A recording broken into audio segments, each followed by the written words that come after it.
আসসালামু আলাইকুম। আশা করি সবাই ভালো আছেন। আল্লাহর রহমতে আমরাও ভালো আছি। সকাল সকাল নাস্তা খাইতে বসি। আজকে বাহির থেকে নাস্তা আনেছি তন্দুর রুটি আর ডাল ভাজি। হালুয়া আনতে বলছিলাম, হালুয়া নাকি পায় নাই, শেষ। মানে হালুয়াটা এত মজা হয়, সকালবেলায় সবাই যারা পছন্দ করে সবাই নিয়ে নেয়। তো এইখানে আমার গলু আছে, বৈশাখ গলু আজকে আমার সকালে এসে পড়ছে, মাশাল্লাহ।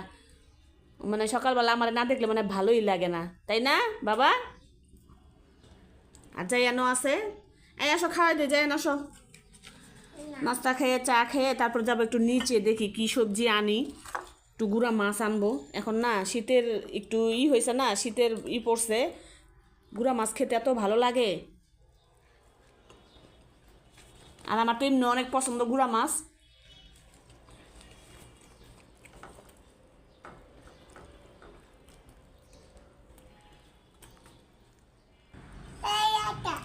ছাড়ে না, জায়ানদের টিভি ছাড়তে বলতেছে, জায়ান ছাড়তেছে না, দেখে জায়ানের উপর রাগ দেখাইতেছে। ইয়াফি, কি হয়েছে বাবা? ছাড়ে না টিভি, ছাড়ে না। তুমি এইটা দাও, ও যেটা চায় সেটাই দাও। নিচে থেকে চলে আসছি, এখানে এই যে বাইলা মাছ আনছি আজকে, বড় বড় বাইলা মাছ, দেখা খুবই ভালো লাগলো। তো অল্পই আনছি। আর এখানে এই যে ডাল রাইস কুকারে বসাই দিব, তার আগে চা খাবো, চায়ের পানি বসাইছি। এখানে একটা বড় করলা ছিল, করলাটা ভাজি করব। সবজির এত দাম, মাছের থেকে দেখি এখন সবজির দাম।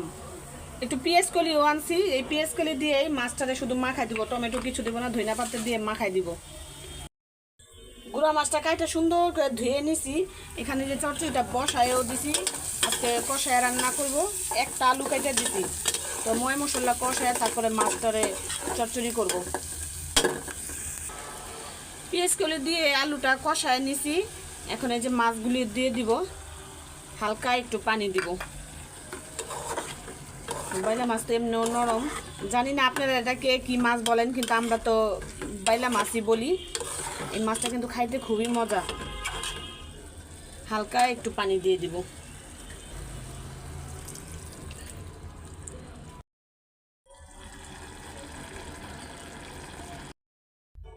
ডালটাও হয়ে গেছে, চচ্চড়ি নামাই ফেলছি, ডালটাও এখন বাগার দিয়ে নিব। তো ডালটার ঘ্রাণ এত সুন্দর আসতেছে, মাশাল্লাহ খুবই সুন্দর আসতেছে। এখন রসুন দিয়ে আর পাঁচফোড়ন দিয়ে বাগার দিয়ে দিব। রসুন দিয়ে, আর এখানে এই যে পাঁচফোড়ন রাখছি।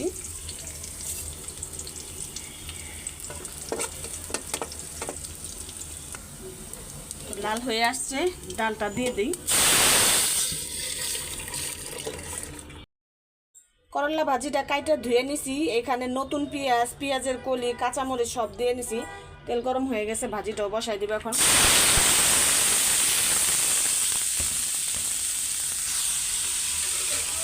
ভাজিটা হয়ে গেলেই আজকের মতো রান্না বাড়া শেষ। ভাতও বসাই দিছি রাইস কুকারে।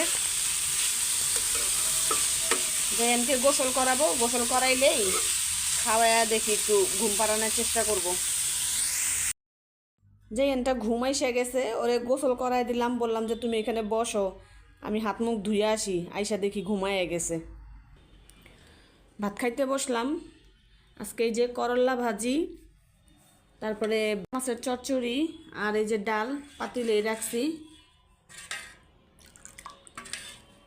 তো করলা ভাজি নিয়ে নিছি, ওরে খাওয়াই দিব, ঘুমাইসা গেছে। এখন খাই, উঠলে খাওয়াই দিব।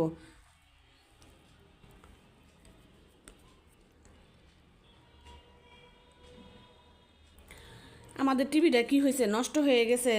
টিভিটা ছাড়লাম তো দেখি টিভিটা মানে অন হয়েছে, কিন্তু টিভির যে ব্ল্যাক ব্ল্যাকই হয়ে রয়েছে। আমার মনে হয় টিভির ডিসপ্লে চলে গেছে। তো এই টিভিটা জাইয়ানের যখন 4 দিন বয়স তখন আমরা কিনছি। এর আগের বারের সিঙ্গার টিভিটা 32 ইঞ্চি, ওটা নষ্ট হয়ে গেছে। ওইটার এরকম ডিসপ্লে গেছিলো, পরে ঠিক করানোর কথা ছিল, ঠিক করাইতে গেছে 9,500 টাকা খরচ পড়বে। তো চিন্তা করলাম যে এত টাকা আদা টিভি ঠিক না কইরা ওই টাকা দিয়ে আরও কিছুই কইরা তারপরে আরেকটা টিভি কিনি। পরে এই টিভিটা নিয়ে আসছে, এখন দেখি এই টিভির এই অবস্থা। এখন দেখি মেকানিকের কাছে নিলে এটার কি অবস্থা, কি বলে।